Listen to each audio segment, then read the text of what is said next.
तमसा नदी के तट पर घने जंगलों में कुछ जंगली जातियां रहती थी।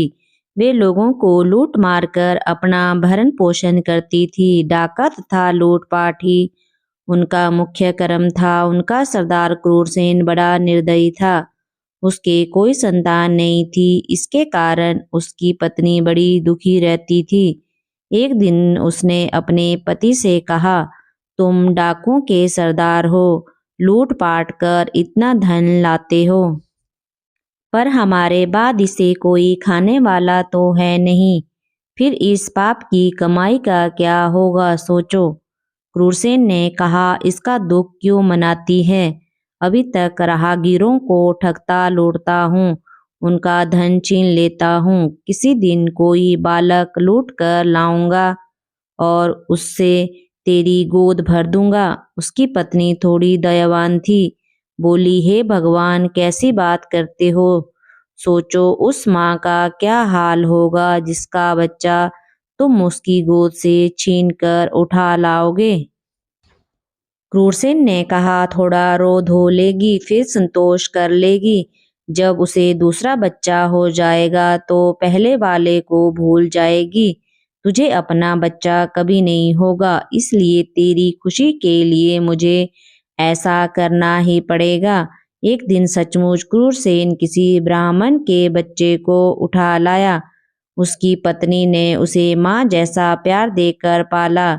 उसका नाम रखा रत्नाकर। बच्चा धीरे धीरे बड़ा होने लगा।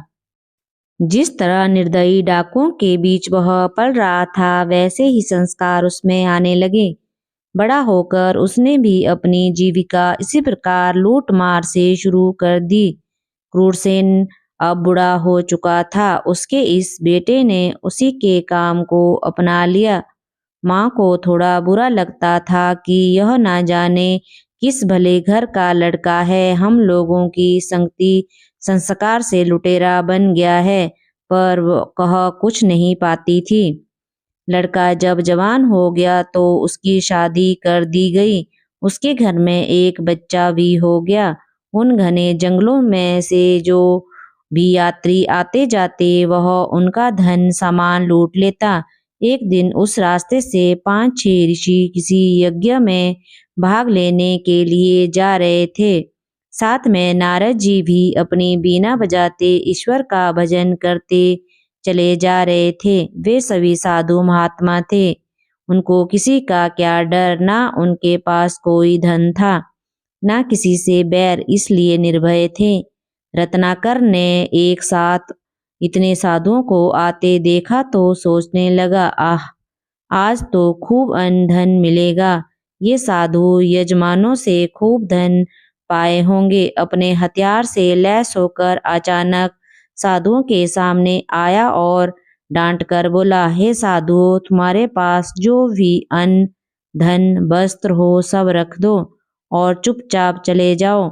अगर तनिक भी प्रतिरोध किया तो जान से हाथ धोना पड़ेगा, सबको मार डालूंगा। अचानक सामने आए डाकू की ऐसी बात सुनकर साधुओं की तो डर के मारे घिघी बन गई। डरने से तो संकट से छुटकारा मिलेगा नहीं। यह सोचकर नारद जी ने साहस से कहा, भाई, हम लोग साधु सन्यासी हैं, हमारे पास धन कहाँ। हम लोग एक यज्ञ में जा रहे हैं। यज्ञ की समाप्ति पर ही कुछ दक्षिणा मिलेगी। अभी तो हमारे पास कुछ भी नहीं है। रत्नाकर कड़क कर बोला, मैं कुछ नहीं जानता, मुझे धन चाहिए, ऐसा ना जाने दूंगा।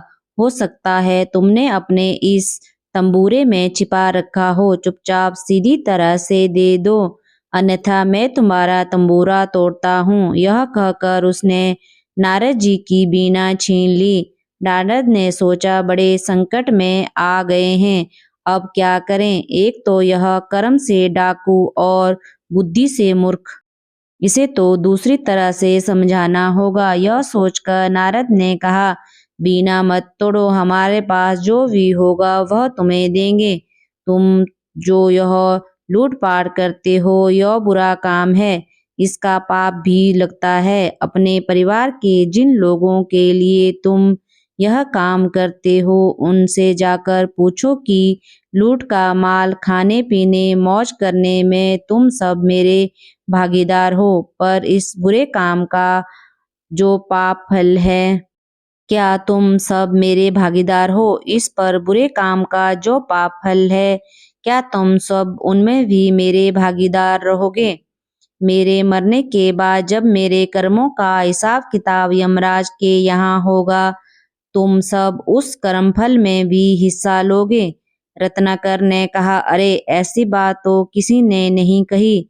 विद्वान साधु हो इसलिए ऐसी बात कर रहे हो, पर चतुर भी हो। मैं यह सब पूछने जाऊं और तुम सब यहाँ से मौका पाकर भाग जाओगे। नारद जी ने हंसकर कहा, ऐसी बात नहीं है। ऐसा करो, तुम हम सबको एक रस्सी से किसी पेड़ के साथ बांध दो। हम यहाँ बंधे रहेंगे। तुम निश्चिंत होकर जाकर पूछाओ। रत्ना की समझ में यह बात आ गई। उसने सब साधुओं को एक पेड़ के साथ रस्सी से बांध दिया और घर जाकर सब सदस्यों को बुलाकर कहा, मैं आज एक बात आप सबसे पूछना चाहता हूँ। लोगों को लूट पाट कर मैं आप सबका भरण पोषण करता हूँ। एक तरह से देखा जाए तो लोगों को लूटना मारना बुरा काम है। बुरे कामों का फल भी बुरा होता है। लूट पाट से आए धन अन्न में जैसे आप सब भागीदार हो, क्या ऐसे ही भागीदार मेरे पाप का फल भोगने में भी होंगे? आज बेटे के मुंह से दान पुण्य और उसके फल की बात सुनकर माँ चौंकी।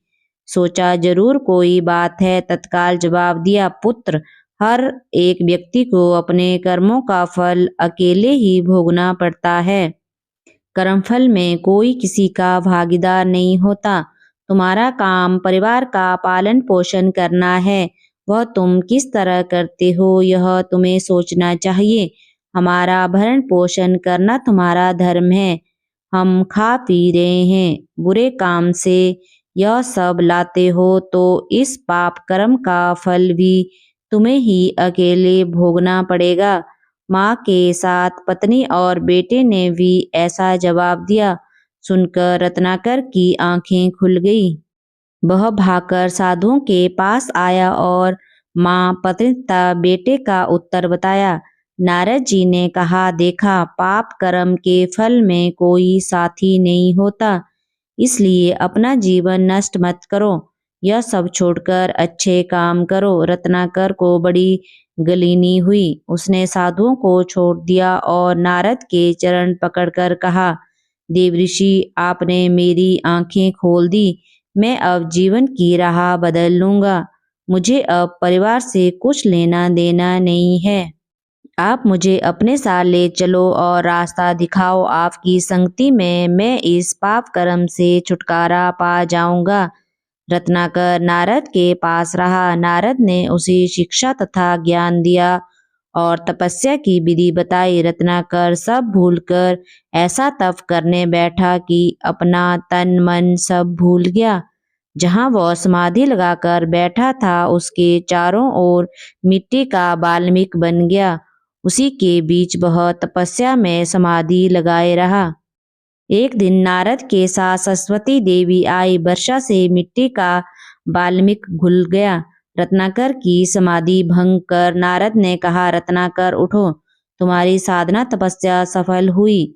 बीना वादनी सरस्वती तुम्हें महाकाव्य लिखने की प्रतिभा प्रदान करने आई है। अब तुम्हारा नाम वाल्मीक से प्रकट होने के कारण वाल्मीकि होगा। समझो तुम्हारा पुनर्जन्म हुआ।